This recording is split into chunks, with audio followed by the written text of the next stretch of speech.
All right, so welcome to our first Remedio Fresno State Remedio Pedagogical Advisory Committee with our new tagline, Healing with Reuse Materials and Education. Thank you, Andrew, for your contribution in coming up with that. Oopsie. Oh, sorry, hang on one sec. It does not let me let people in. Okay.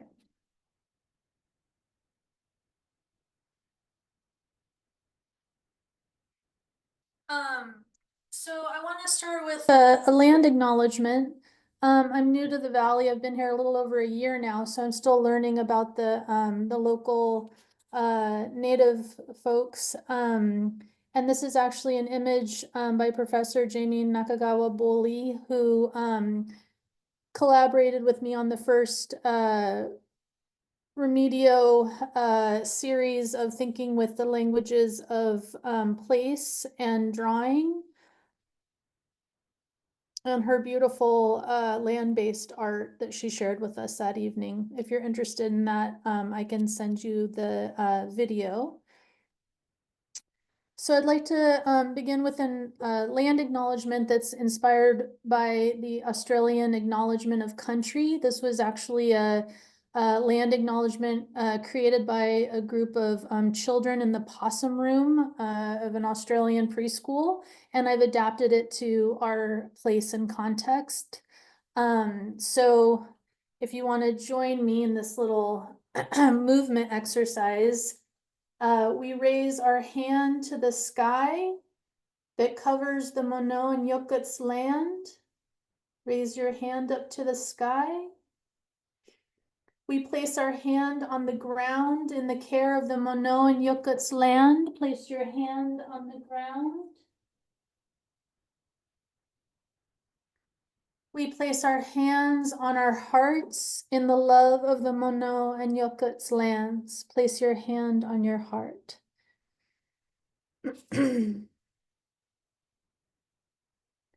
So I kind of wanted to begin because we're going to talk a lot about, or begin to talk about the Remida project that came out of, that comes out of Reggio Emilia, Italy, the Reggio Emilia preschools and infant toddler schools of creative reuse cultural education.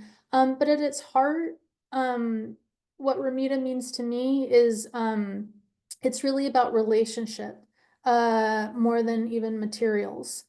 So I wanted to give you a chance to get together and just kind of exchange introductions. What's your relationship to or with early childhood education, and what calls you to this creative reuse cultural education project? So there's 1, 2, 3, 4, 5, 6, 7, 8, 9, 10 of us. So let's do 2 groups of 5. And how about we take 15, 10 to 12 minutes to do this. So I'll just kind of randomly break us out into 2 groups. So what's your relationship with early childhood education, and what calls you to this creative reuse cultural education project advisory committee?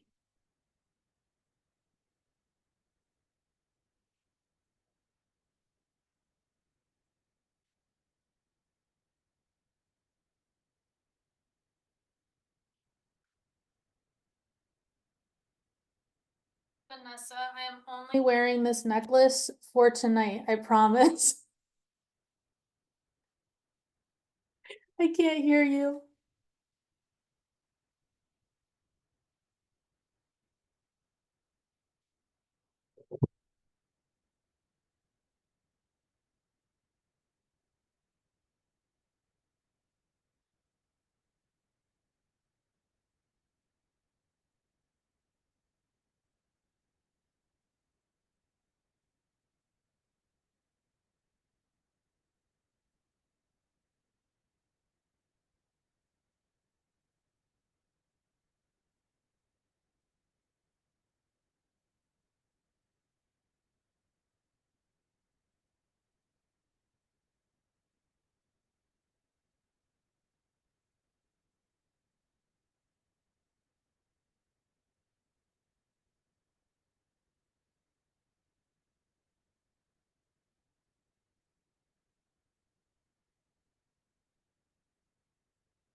That was actually one of the questions I was going to ask was what do you see as the ecological consciousness of the region, of the city? So, Andrew, do you want to kind of summarize what you were saying there about being challenging to answer the question about the ecological consciousness? Sure, I'll admit it. I don't know how to answer that question. Um, I do think though from previous conversations we've had about this project in our valley, I do think that um, kind of in a broader sense, if you've grown up here or if you have a family that has worked in agriculture and whatever in different levels, I think you generally do tend to have some type of appreciation or at least a connection to the natural elements of our Central Valley in some manner. And I think that that has ripple effects, even if you don't have a direct connection to that within your family or within your friends. So coming from kind of a valley scale, um, uh, from the scale of our valley. Oh, that's okay, Fan. Did anybody have any thoughts on the ecological consciousness of your centers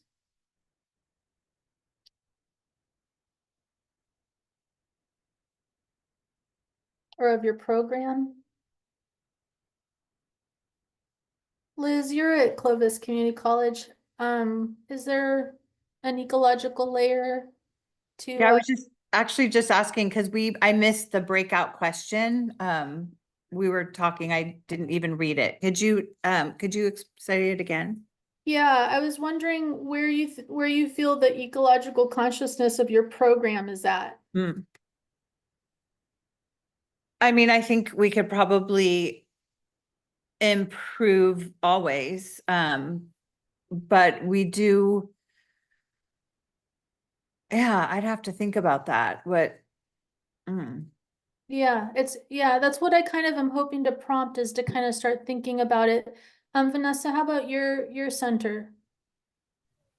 As far as I kind of feel like how Andrew was saying, like I don't really know how exactly to answer this, but I think that it's this is very hard for me because I've worked with the district so long, but I just feel like it's there's like so much waste. I don't know if that's what it's pertaining to, but I'm assuming ecological and the consciousness is being more mindful on how you're using materials, how you're using your space, how you're taking care of it, how you're cultivating children to respect that component. And if that's what it is, then I believe that that is somewhere on the scale that I feel like we rate low. As far Yeah, as me in the classroom on the way I do things, which is a small little piece of the puzzle, I would rate myself being more mindful of use and things like that on a maybe like a 7 on the scale. of 10. Yeah, and Okay. I mean, the school district and the program itself on a lower rate. You know, and each teacher would be different because some teachers are, mindful as well. So I think it's kind of just takes it the teacher kind of can take it on their own because it's such a big district. How do you but it's something like this that can bring awareness. That's why I'm really interested in this and seeing how I can become a voice, especially within the early learning program. Maybe it can't reach yet to the bigger picture of the district, but if we can start in one center to another center and find a way that we can all um, take part in this. I mean, we're all in the community, so why not? Mhm. Thank you. Yeah. Brittany, did you want to share something? Yes. Oh, sorry. I didn't realize how dark it was. Uh, Running for my kids to get a moment. But I think we do pretty well as far as us thinking about the environment, I think about how we try to involve our campus community, how we connected with the climate action corps to even teach the kids about composting. We use a lot of loose parts and recycled materials just to like try to reduce waste. And a lot of the things that we do are like natural materials from like outside our garden, like they do if they were taking campus walks, picking up things along the way. I think it's pretty fair, but I think the most important part of it is having conversations about it for us to be mindful of how much we do use, because I think it's so easy for us to ask teachers what they need and they're ready to give us a laundry list of supplies. So I definitely think we probably can be a little more intentional about the things that we have and how we can repurpose things. Thank you. All right, I'm gonna get into the slides because I know I want to make sure that I leave enough time to go through some of these images with you. I just wanted to say I'm in the middle of preparing my for my art retention, tenure, and promotion review. So this is very much in process, this little slideshow I put together for you. But I hope in the future to have lots of beautiful images for us to think with and play with. But this idea of in process, I really got it from actually Remida, the Creative Reuse Recycling Center in Reggio Emilia, Italy. They are really big on, allowing things to be in a state of becoming. And this image kind of captures that for me of this project, this identity study of our eyes, very much in process and not necessarily the learning made visible with a little bow tied on it, but just kind of raw and unfinished, kind of like the reuse materials themselves. So this is under construction. I think a lot with the Common Worlds Research Collective. They identify themselves as, well, they kind of try to avoid labels, but as mostly feminist, anti-racist, indigenous, place-based, feminist, early childhood pedagogistas out of Canada. And I just wanted to share this with you from their Common Worlds Research Collective website, which you might want to check out because it's really beautiful and has a lot of really beautiful stories about their work. Has a strong ecological consciousness. So they say, in the face of the multiple existential threats we have brought upon ourselves, members of the Common Worlds Research Collective have co-fabulated 7 visionary declarations of what education could look like in 2050 and beyond. These declarations are based on 3 premises. 1, human and planetary sustainability are one and the same thing. 2, any attempts to achieve futures that continue to separate humans off from the rest of the world are delusional and futile. 3, education needs to play a pivotal role in radically reconfiguring our place and agency within this interdependent world. And then to learn more about these premises and the collective's speculative visions for future survival, check out that it's all on their website. But they have a lot of emerging climate change and early childhood connected research, mostly centered around place-based learning. Like Brittany was talking about with the Huggins Center. So I want to continue to kind of think with this idea of how we can connect reuse, in the case of Remida-inspired creative reuse that's developmentally optimal and full of hope, in our work with children thinking about climate-related issues. Connecting this reuse practice with climate change. What's the connection there? And I think like some of you hinted at, reusing items means less energy is needed to extract, transport, and process materials to make new products. And it's actually extraction is kind of, I think, where you organically get to, or in general, when you're working with children and reuse, talking about the life cycle of a material Where does this material, what is this material? What's it made out of? Where do you think it came from? How can we give it a new life? Where will it go when we throw it away? And so kind of this indigenous mindfulness of the life cycle of material. And a lot of the Canadians right now are partnering with folks from around the world who are concerned about extraction and starting to think about how to talk with very young children about extraction in a way that's developmentally optimal and creative. And this is actually a reuse portrait from our identity studies with reuse materials with educators. So Remida, like I said, is in Reggio Emilia. Some of you may have gone there before. I got to go in 2015. And basically, in a nutshell, it started in 1997.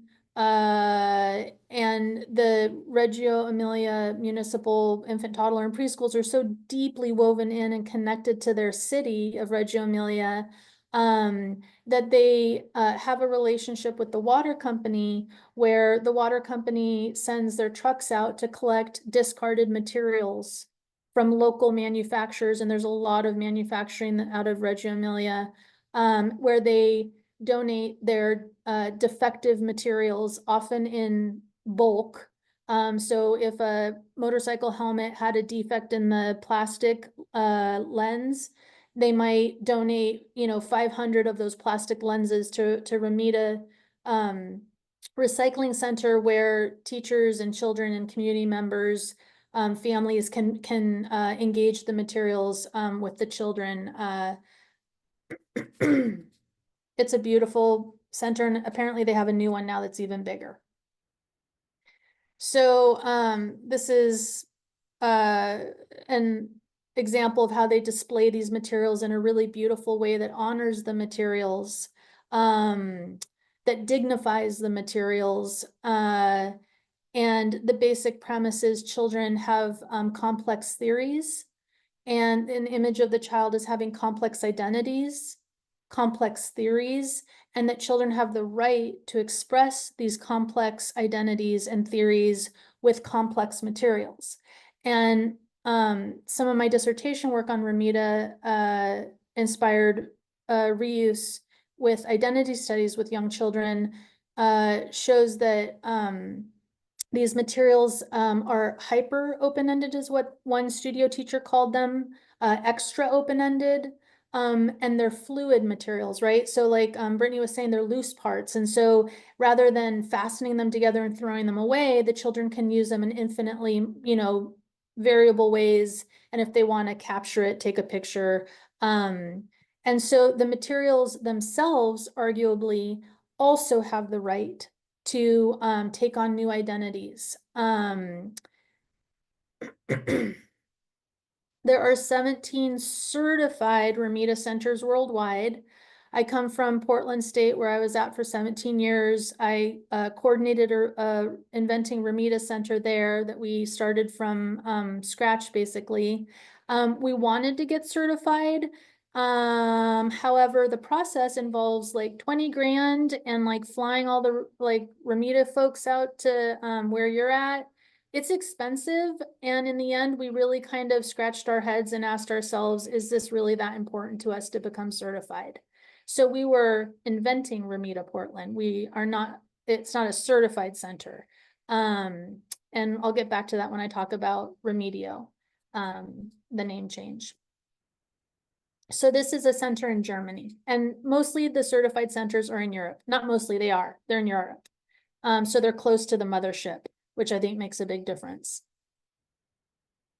So Inventing Remida Portland, the project I worked on that is still thriving in Portland State University. There's their Instagram if you're interested in friending them. They have a lot of beautiful projects going on right now, and you can see the whole history of it all the way from the beginning. So this is Portland State University's Helen Gordon Child Development Center, where I worked for 8 years. My children are alumni. It sits on the campus of Portland State. It's a beautiful old house. And in the back was an addition that actually involved an architect who became so interested in the Reggio Emilia approach and the principles of the Reggio Emilia approach, which have a lot to do with architecture and the design of space for learning, that she studied the approach. And so you can see the trails and traces of that research in the design of the addition in the back, which is absolutely gorgeous and incorporates a lot of light and transparency. Our center was on the 3rd floor of this old gorgeous house, and it used to be the counseling center. So this is what we inherited to create a space, and it was where the teachers like to lounge. It's a large school, there's a lot of teachers, and so there was initially kind of a contested space issue. And again, going back to relationship, which I encountered at Fresno State when we inherited the space at Fresno State, there was also a bit of a contested space issue, which is not uncommon on campuses where there's not a lot of space. So it was about relationship and working it out. So the space, we had these little rooms, kind of like the one room we have at Fresno State. They had windows though, to the outside. And we were working with a lot of little rooms, like 5 little rooms and a foyer. So it was actually quite large, but there was a space constraint in each room, which became an atelier or studio eventually. And this is the beginnings of our co-constructing this space. I coordinated and worked closely with the advisory committee for 4 years to create this space, which is what I'm inviting you to join me in here at Fresno State. This was the beginnings of our light atelier, where we intermingled light with reuse materials. There was an old closet with tons of paper from a donation from a paper store. This was the beginnings of setting up the epistemology of display. Remida has a very beautiful philosophy around how we display these materials, which I spoke about a little bit earlier. At one point, my advisor came back from Remida in Italy, a study tour, and said, oh, we need to turn all of these shelvings to the side so that we can invite folks to connect with each other as they connect with the materials. So again, really an emphasis on relationality. And so we turned them all sideways, essentially. The containers are transparent, so that children and adults can see inside of them. Not all rooms were available to children. One was, 2 were. And again, just really emphasizing the aesthetics of the materials themselves in a dignified, organized way, because children don't like chaotic display. Here's the director at the time, Ellie Justice, who's now the coordinator of Inventing Remida Portland. The advisory committee, all volunteered our time to kind of put this space together. The materials at the time had been donated by an artist who was a bit of a collector of materials and had a basement full of materials, and actually donated an entire basement. So that's what we were working with. And there's the principal investigator of the project, Dr. Will Parnell, who's written quite a bit on Remida-inspired early childhood practice. And so thinking a lot about, what materials do we want? How are we going to display them?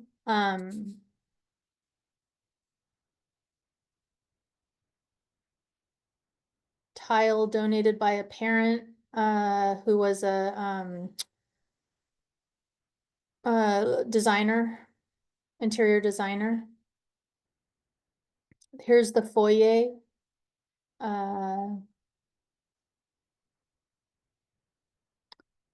Then we started, once we got it more or less started to put it together, we started inviting the teachers. And the teachers would come and we start to do professional development, engaging these Remida-inspired materials. They were not coming from manufacturers at this point. They were coming from families and this artist. And inviting educators to engage in seeing themselves through the reuse materials and each other through the reuse materials by doing these portraits that are very relational, very intimate, really beautiful. We started as the coordinator, enriching classroom work, project work with these reuse materials. We found that they really lent themselves to anti-bias, anti-racism work. And here we are with 2 classroom teachers and my co-coordinator. We talked with the children about cardboard. Where does it come from? How is it made? Where does it go when we throw it away and recycle it? The pulping process. They were fascinated by the transformation of the material, and then slowly engaging cardboard as a material in an identity study with this classroom and these co-teachers. So here they are creating themselves with cardboard.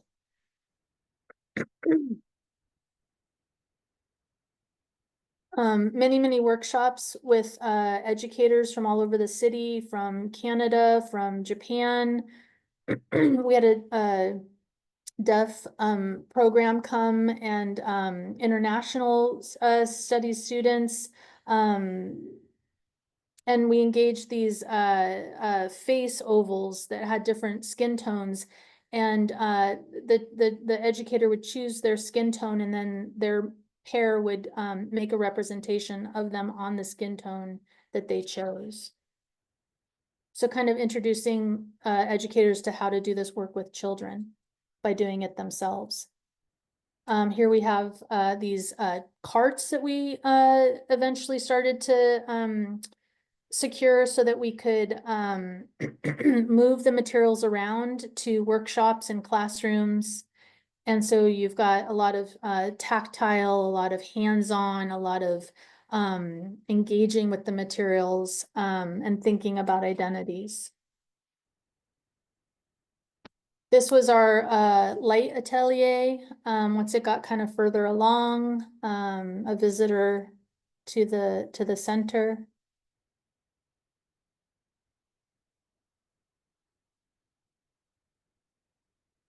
We had a textiles atelier. I started to solicit materials from the community.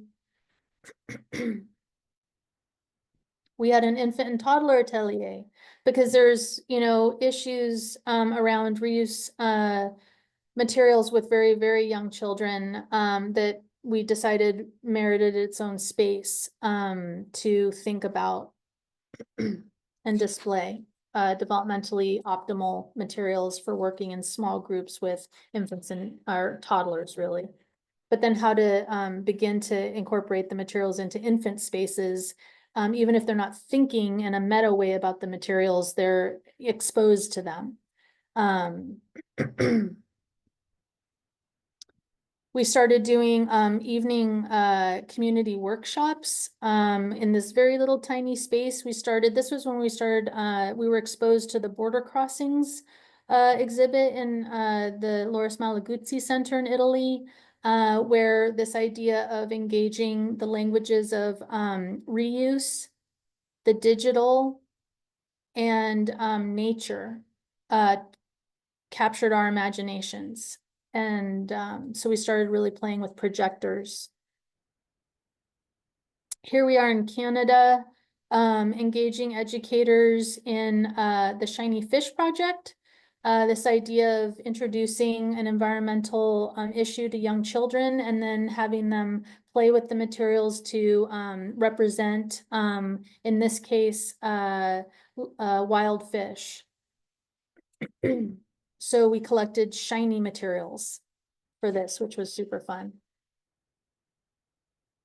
This was another event in Canada where they actually went to their reuse center and collected the materials for us ahead of time so that when we got there, there was this beautiful display of materials for us to provoke.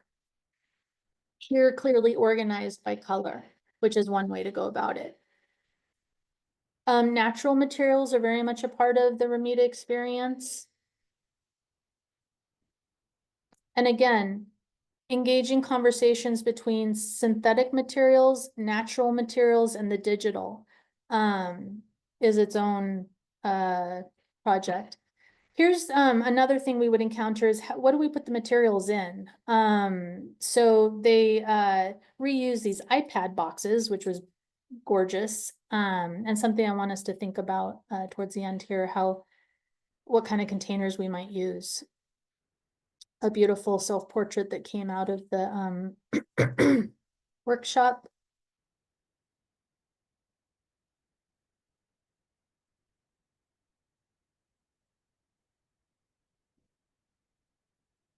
Children's self-portraits, having talked about paper recycling and skin tones and really enriching anti-bias, anti-racism education with these reuse materials.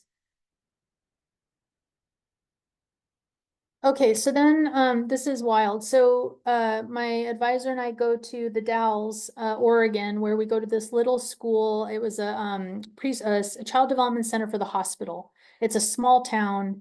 It was a small school. And we gave a workshop on documentation. And lo and behold, the director of the school, we got talking about Remida because we were always Remida this, Remida that. And she says, oh, I have a bunch of pictures from when I went to Remida in, I don't know if it was 2003. I couldn't believe it. I had been to Remida and it was like, you know, majestic.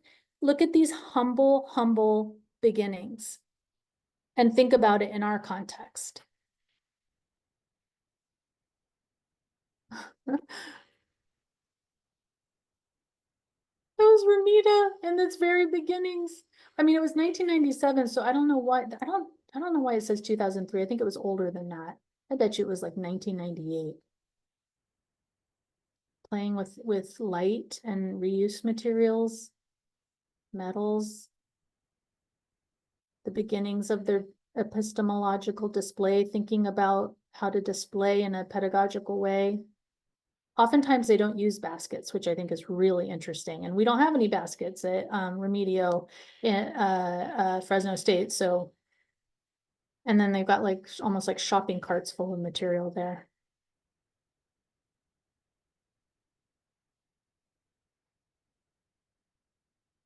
We started to have Remida days once a year where we would actually bring the materials out into the public onto campus and invite families to come by and play with the materials outdoors. I started to solicit materials from a local manufacturer. These shiny plastic defective materials were donated to us and they actually made them there on site. Going into the classrooms, engaging the materials with the children. We'd have children engage for up to 45 minutes. That normally we're only able to engage for 15-20 minutes at a time with these extra open-ended. It's really beautiful stuff at this point. When it's from families, it's beautiful stuff in my mind. When it's from a business or a manufacturer, it's Remida-inspired. I solicited metal discards from our campus bicycle shop. There's a student teacher engaging with inventing Remida materials and a 5-year-old. So the student teachers were exposed. I was a studio teacher at a private in-home at the time, and here's children doing this identity studies with the reuse materials. And so this brings me to the to our name change. So originally the idea was to be called reinventing Remida, Fresno State reinventing Remida, right? But Dr. Basurto, my chair, kept saying Remedia. And I thought, oh, that's funny that she says Remedia, Remedia, Remedia. And then I thought, Remedia, what does that remind me of? Oh, Remedio. Remedio is like a remedy. And it's, you know, Spanish and English. And so I've been wanting to and be inspired by this idea of being inspired. In Reggio Emilia, they tell us, don't copy us. You know, do it in your own context with your own identities. This is not a method. This is not a prescription. This is not a recipe.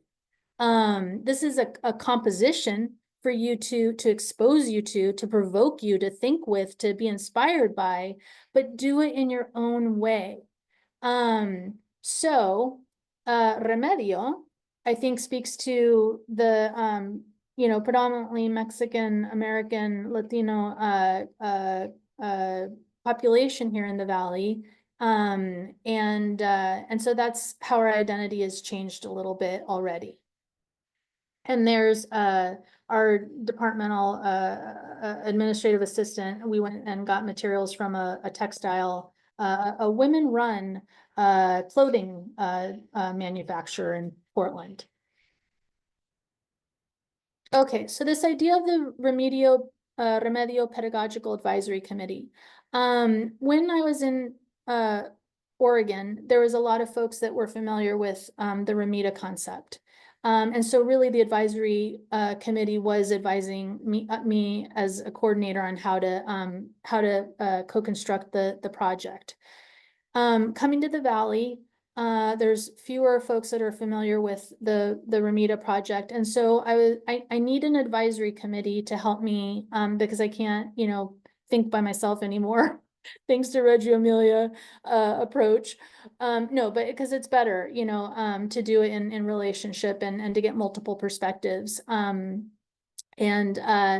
so this is, in my mind, a pedagogical advisory committee, because we will continue to have a portion of our meetings be pedagogical, and I'll share about the approach as we go. So this is an invitation to you to learn and to dream together. And how we might grow from our own humble beginnings at Fresno State, where the center is located right now. So updates from Remedio. We have secured a space in Kremen Huggins Center. We have a fellow, Aaliyah Porter, who's here this evening, who has been working with me for 2 terms around the Remida project, educating herself, researching it, and has started an Instagram account for us and a Facebook account. So that's really exciting. Thank you, Aaliyah, and I'll share that out. Kremen's departmental assistants coordinated for shelving that was moving out of the second floor to be repurposed in Remedio. So now we have shelving, which is huge and it's beautiful. So I just was blown away when they did that this summer and super grateful. Rachel Carlotto, who's here this evening, is doing her master's project on Reggio Remida-inspired environmental design. Hopefully we'll be documenting some of the beautiful stuff, work that I'm engaging in 2 of my classes with undergrads and master's fieldworker students. Baby O's in the Tower District, Vintage Fashions and Furnishings, has agreed to donate her reuse textiles to our center. So we have our first donation. Moving forward, we need to secure a grant to fund the project. Like we need baskets really bad. And in order to become recognized as a center at Fresno State. I'll be working with Andrew, who's here this evening, once those steps are taken to get a logo going, and then we can develop a website. So I just think it's exciting. I don't know if you can see, does anybody have a guess what this is made out of, this Cassette tapes. Uh-huh. Isn't that wild? Music lover, yeah. Yeah. So this is the beginning of a concept that we can co-construct in our place with our identities. And I really hope you'll join. I need the more the merrier. And a couple of things that are immediately obvious to the Fresno State Remedio is that we are tiny. It's a tiny space. It's 7:52, so I'm gonna speed this up. We we need to think about the tininess of it as we solicit materials, which hopefully Rachel and Leah and I are going to start doing here soon. And so we need tiny materials. And I'm inspired by the tiny house movement. And so really thinking on a small scale right now, as far as the center goes, there is that constraint, which could be very creative. This is an image of the Fresno State Remedio when we first encountered it. It was stockpiled with quite a bit of material. One of the first pictures, it has interesting viewing rooms. Hopefully we'll have one of our meetings in the space. But this is what we were working with, you know, humble beginnings. There's me and Aaliyah, room 57. And there it had already cleared out and we had some shelving starting. And this is how it looks now. It's empty except for this gorgeous shelving. So, I need suggestions for local businesses or manufacturers who might be interested in donating materials to us. If you can think of anyone, we need baskets, or I was thinking maybe next time we meet, we could make baskets out of cardboard or reuse materials and have like a hands-on meeting. But first we have to solicit some materials, but we kind of need the baskets to solicit the materials. So I know we're going to be jumping off soon, but I'll talk to you tomorrow if I see you yeah. about little containers because they serve us food in like these containers that get thrown away that can be reused. So we'll Are they brainstorm about plastic? that. There's plastic see-through ones, and then Yeah. there's the like biodegradable brown Okay. ones that are so Great, we'll talk. great. Let's see here. Let me put my email in well, you have my email. If you can think of any local businesses or manufacturers, usually it's sustainable businesses that like to do this sort of thing, let me know. And I'll send out an announcement for our next, or a doodle for our next meeting, but I'm thinking, I don't know, how often would folks want to meet if you were to attend regularly? Are we thinking like once every month, every 2 months, every day? I don't know what this is going to entail, but I think if we don't have a clear need for more frequent meetings, I think once a month initially Mm. would be at least to hold that unless needed. Once a month would be amazing. Yeah, I agree. And Once a month. can I also make a suggestion of maybe Yes. you know, I don't know what work both you and Aaliyah have been doing so far, but perhaps like just starting like a shared Google Drive, even with the I can just foresee the need perhaps to start a spreadsheet in that Google Drive of the businesses or individuals who have who contribute or donate to the Remedio Center. Just so, you know, if you do want to do any type of gratitude type things and also tracking so we're not contacting the same people over and over again. Yes, and that's part of the reciprocity of it is they donate the materials and we make their small business visible in the center or on the website, Instagram, etc. And then I don't know if you've reached out to or had any connection with the Craig School of Business, but I know that they do have a lot of connections to our alumni who actually own businesses. So they might be Oh, have geez. connections within several industries. Oh, wow. Um, Yeah, I do, because the dean is on the UN Spark Cafe that I'm on. oh, yes. Okay. Coordinates it. Yes. Okay. That Oh, would that's just be, great. if you're looking for organizations, I think that they have like them and then the Alumni Association have a lot of contacts with, you know, our alumni network within the community, within the Central Valley that might Yeah, potentially be interested in yeah, application to Fresno State to yeah. contribute. Oh, I love that. Does anybody have a preference for virtual, for meeting in person at some point?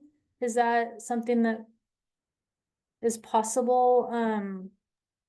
Or should we just definitely plan on virtual next time? I guess at some point it would be good if we can go to the Remedia. In person, Right? eventually. person. Yeah, at some point, maybe not now, but later, I guess. Mhm, Okay. I agree. All right, Liz, thank you so much. Thank you so much for coming, and I want to honor your time, so we'll close out. And I'll send out an announcement for a month from now unless anybody has anything to say before we go. Thank you. Oh, my Thank you. pleasure. Thank you, guys. All right. Good night.